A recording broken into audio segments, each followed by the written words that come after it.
Hello সবাইকে, আজকের recipe হচ্ছে পটল চিংড়ি। তো কড়াইটাকে এদিকে গরম করে নিয়েছি, তারপর সর্ষের তেল দিয়ে দিয়েছি, তারপর যে চিংড়ি মাছগুলো কেটে পরিষ্কার করে রেখেছিলাম সেগুলো দিয়ে দিলাম। এরপরে হালকা করে চিংড়ি মাছগুলোকে একটু ভেজে নেব নাড়িয়ে চাড়িয়ে। তারপর ভাজা হয়ে গেছে, উঠিয়ে নিলাম।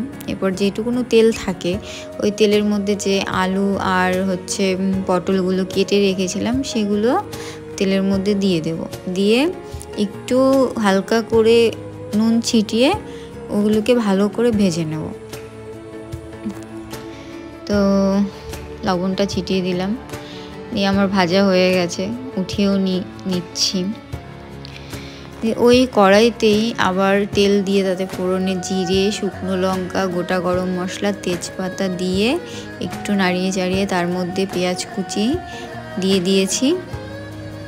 এবার এটাকে একটু ভালো সুন্দর করে ভাজবো অনেকক্ষণ ধরে।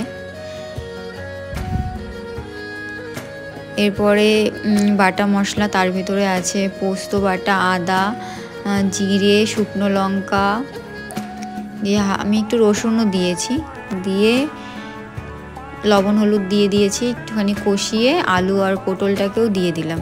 এরপরে জল দিয়ে দিয়েছি, জল ফুটে উঠলে ভাজা চিংড়ি মাছগুলোকে দিয়ে দিয়েছি। এবার তারপরে গরম মশলাও ছিটিয়ে এবার আমার রান্না কমপ্লিট। কেমন হয়েছে জানিও সবাই। টাটা।